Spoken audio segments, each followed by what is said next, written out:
અને એ વ્રત કરી અને પોતાના વરદાનને પ્રાપ્ત કરે. એટલે લખ્યું કે પાર્વતીજીની ઉપાસના કરો.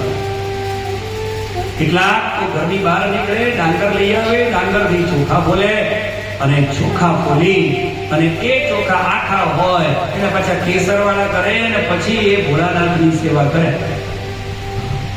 એવું કહેવાય છે કે જેણે જેવા અક્ષતથી પૂજા કર્યા હોય ને એવા વરદાન મળે. એક જગ્યાએ મારી કથા ચાલતી હતી આવી રીતે, ત્યારે કહે કે શાસ્ત્રીજી કોણ જાણે કેમ મારા નસીબમાં તો કણકી જાય ગઈ.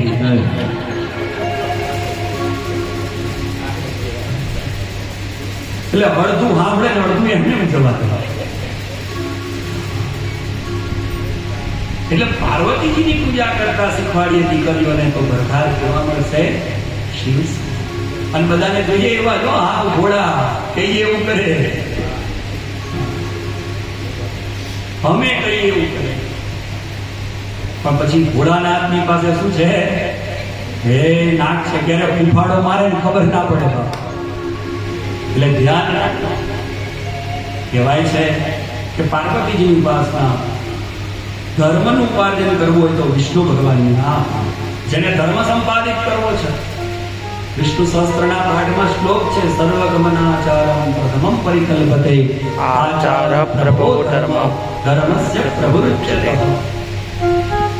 જેને ધર્મ સંપાદિત કરવો હોય એને વિષ્ણુ સ્મરણ કરો, વિષ્ણુ પૂજા કરો, વિષ્ણુની કથા સાંભળો, વિષ્ણુ પુરાણ વાંચો, પદ્મ પુરાણ વાંચો, ભાગવતજીનું પારાયણ કરો, સ્કંદ પુરાણ વાંચો.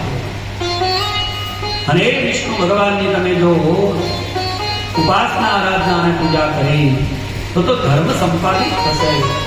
और धर्म से ही सब कुछ मिलता है. धर्म बढ़े तो वाला धन बढ़े, धन बढ़े तो मन बढ़े, मन बढ़े तो मान बढ़े, અને ધર્મ ઘટે તો ધન ઘટે, ધન ઘટે તો મન ઘટે, અને મન ઘટે તો વાલા માન ઘટે. એમ આ ઘટમાં બધું ઘટત ઘટત થાય. અને ધર્મથી જ બધું મળે તો એની અંદર આનંદ આવશે. આજે આપણે બધા ઈશ્વર કૃપાથી આ સુખ મેળવી રહ્યા છે, પણ એની પાછળ જો કોઈ મૂળ કારણ હોય તે ધર્મ, ધર્મ અને ધર્મ જ છે.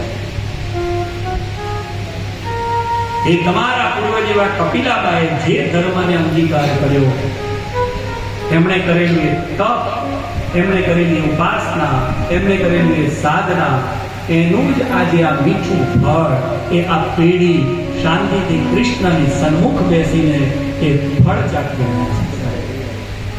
તો એનો મતલબ એવો થયો કે વિષ્ણુ સ્મરણ કરવાથી ધર્મ વધે. કહે છે કે જેને ભોગ ભોગવવા છે ચંદ્રમાની ઉપાસના કરે, વંશની વૃદ્ધિ કરવી હોય તો અર્યમા અને પિતૃઓની ઉપાસના કરે, સંતાન નથી પ્રાપ્તિ કરવી છે તો પિતૃ ઉપાસના કરો, એનાથી સંતાન થાય. એ આખો ગહન અને ખૂબ જ શ્રેષ્ઠ વિચાર છે.